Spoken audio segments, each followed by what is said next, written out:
Dear students, welcome back to channel JS commerce classes. ये video में अभी आपके साथ में शेयर करने वाला हूँ TY BCom fifth semester direct tax के कुछ paper pattern with important chapter के साथ में। ठीक है, तो सबसे पहले हम लोग चैप्टर देख लेते हैं आप लोग के टीवाई बीकॉम फिफ्थ सेमेस्टर में कितने हैं और आप लोग का 18 अक्टूबर 2025 को पेपर है। तो ये वीडियो आप लोग के लिए बहुत ज़्यादा इंपॉर्टेंट है, जरा ध्यान से सुनना मैं क्या बोलने जा रहा हूँ। यहाँ पर आप लोग के पास में अगर आप लोग देखोगे ना 5 मॉड्यूल है, जैसे 1.1 में बेसिक टर्म्स है, सेकंड में आपका scope of total income and residential status है, 1.3 very very important that is the heads of income, 1.4 deduction from the total income और लास्ट है तुम्हारा computation of total income of individual. अभी हर module में से बहुत इंपॉर्टेंट क्वेश्चन आते हैं सारे। अब ये तो पूरा तुम्हारा थ्योरी है, बेसिक्स ऑफ टर्म्स में क्या रहेगा पूरा की पूरा थ्योरी। अब 1.2 तुम्हारा बहुत इंपॉर्टेंट है, स्कोप ऑफ टोटल इनकम और रेसिडेंशियल। यहाँ से आपको 10 मार्क्स के 2 क्वेश्चन 100% एग्जाम में आते ही है। अभी मैं आपको इसी वीडियो में शो करूँगा। अब हेड्स ऑफ इनकम मतलब इनकम कहाँ से जनरेट होती है। पहला है income from salary, income from house property, income from profit and gain from the business, capital gain, income from other source. ये 5 में से भी आपको एक एक दो क्वेश्चन डेफिनेटली पूछता है।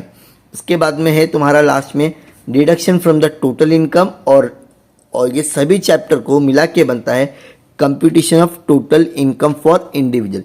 अगर आप लोगों ने 1.3 मतलब हेड्स ऑफ इनकम कर लिए तो इनडायरेक्टली आप लोग का कंप्यूटेशन ऑफ टोटल इनकम भी कवर हो जाता है। ठीक है, तो यहाँ से सर करना क्या है, देखो अगर आप लोग 1.2 करोगे यहाँ से आपको 10 मार्क्स का कंफर्म क्वेश्चन हो जाएगा। अब यहाँ से आपको ये है ना computation of total income 100% 20 marks के लिए 2 क्वेश्चन आता है, लेकिन ये करने के लिए आपको आना चाहिए salary, income, profit and gain, तब आपको ये लास्ट वाला चैप्टर समझ में आता है। ठीक है, ये आप लोग का मैंने बता दिया हूँ इंपॉर्टेंट चैप्टर्स। अब आप लोग का पेपर कैसे आने वाला, सबसे पहले अगर हम लोग देखेंगे आप लोग का ये थोड़ा सा पेपर पैटर्न कर लेते हैं। चलो मैं आपको डायरेक्टली बोर्ड के पेपर ही दिखा देता हूँ। 20 मार्क्स का ना ऑब्जेक्टिव आएगा फ्रेंड्स, क्या आएगा 20 मार्क्स का ऑब्जेक्टिव। ठीक है, आप लोग देख रहे हैं कि 20 मार्क्स का ना ऑब्जेक्टिव रहेगा, जहाँ पे क्वेश्चन नंबर 1 ए और बी रहने वाला है। ऑब्जेक्टिव पता है fill in the blanks, true और फॉल्स, मैच द फॉलोइंग, लेकिन अभी तक कभी भी टैक्स में मैच द फॉलोइंग आया नहीं है, तो चांसेस आप लोग का ट्रू और फॉल्स का रहेगा। 12 क्वेश्चन आएंगे, कोई भी 10 लिखना रहेगा। क्वेश्चन नंबर 2 20 मार्क्स का भी हो सकता है, 10 मार्क्स का भी हो सकता है। ठीक है, जैसे कि अभी आपको एफए और सीए में आया था। प्रैक्टिकल क्वेश्चन होगा, यहाँ पे अभी थ्योरी क्वेश्चन नहीं होगा। क्वेश्चन नंबर 3 में भी सेम होगा। अगर यहाँ पे हम लोग ध्यान देंगे स्टूडेंट्स, क्वेश्चन नंबर 2 में पहले मैं पूछा था इनकम टैक्स, जैसे यहाँ पे बोल रहा है compute the taxable salary, basic salary है, तो ये जो हो गया आप लोग का ये लास्ट चैप्टर जो मैंने बताया था ना income from computation of total, ये लास्ट वाले चैप्टर का। और ये जो है question Maharashtra state government, other information, dividend receive, तो ये भी वही है लास्ट चैप्टर। इसके लिए बोल रहा है इंपॉर्टेंट है, 20 मार्क्स आपको दे के ही जाएगा। क्वेश्चन नंबर 3 में सबसे पहले आप लोग को पूछा हुआ है इनकम फ्रॉम सैलरी हो गया। ठीक है, यहाँ पे बोल रहा है आपको लोग को फाइंड आउट करने के लिए you are required to net taxable income for assessment. Again and again वही क्वेश्चन पूछ रहा है। यहाँ से भी आपको इनकम दो बार बार यही बोलेगा टैक्सेबल सैलरी फाइंड आउट करना है और कुछ भी नहीं करना है। और जैसे कि मैंने आपको क्वेश्चन नंबर लास्ट में बताया 10 मार्क्स का जो असेसमेंट ईयर है मतलब स्कोप ऑफ रेसिडेंशियल, तो ये क्वेश्चन है आप लोग देख सकते हो। Residential, ordinary resident but not ordinary, ये क्वेश्चन आया आप लोग को 10 पहले 15 के लिए आता था, लेकिन अब 10 मार्क्स के लिए आएगा। तो इनडायरेक्टली अगर मैं बात करूँ क्वेश्चन नंबर 3, 4, 5 आप लोग का 20 मार्क्स के लिए भी आ सकता है और 10 मार्क्स के लिए भी, लेकिन प्योर प्रैक्टिकल क्वेश्चन होगा, यहाँ पर आपका थ्योरी नहीं होगा।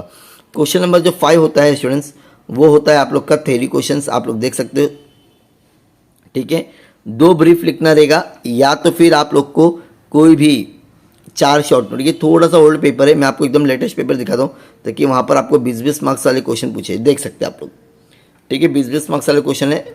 फिर क्वेश्चन नंबर 5 में आप लोग को पूछा जाता है स्टूडेंट्स 2 ब्रीफ 10 मार्क्स के लिए या तो फिर 4 शॉर्ट नोट। क्या लिखोगे 4 शॉर्ट नोट। समझ में आ गया, एक बार फिर से देख लो पेपर पैटर्न में जो बता रहा हूँ। पहले 20 मार्क्स का ऑब्जेक्टिव हो गया, हाँ सर ऑब्जेक्टिव होने के बाद में क्वेश्चन नंबर 3, क्वेश्चन नंबर 2 में 20 मार्क्स के लिए भी आ सकता है, 10 के लिए, लेकिन यहाँ पे ज़्यादा करके ना 20 मार्क्स वाले क्वेश्चन ज़्यादा पूछेगी। ठीक है, 20 के लिए। क्वेश्चन नंबर 3 में भी देखो यहाँ पे 20 मार्क्स का पूछा है और उसके बाद में आपको फिर से 20 मार्क्स का पूछा है। लेकिन जो क्वेश्चन नंबर 4 होगा डेफिनेटली आपको 10 मार्क्स के लिए पूछेगा। जैसे कि यहाँ पे पूछा हुआ है रेसिडेंशियल स्टेटस, क्या वो इंडिया में था, अगर है तो आपको बताना क्या ये वो रेसिडेंट है क्या नहीं, ठीक है। उसके ऑप्शन में आप लोग को पूछा हुआ है दिसंबर, ये कॉस्ट ऑफ इन्फ्लेशन मतलब गेन वाला है। कौन सा क्वेश्चन रहेगा स्टूडेंट्स, ये गेन का क्वेश्चन रहेगा, ठीक है। यहाँ पे क्लियरली मेंशन है mister Aniket Bhide purchase a house property, house के रिलेटेड है पूरा, ठीक है। मतलब इनकम फ्रॉम प्रॉपर्टी, कौन सा रहेगा, इनकम फ्रॉम प्रॉपर्टी। 10 मार्क्स का जो क्वेश्चन बताया था ना 100% ये वही है। आपको सिर्फ बताना है कि टैक्सेबल है क्या, टैक्सेबल नहीं है। डन।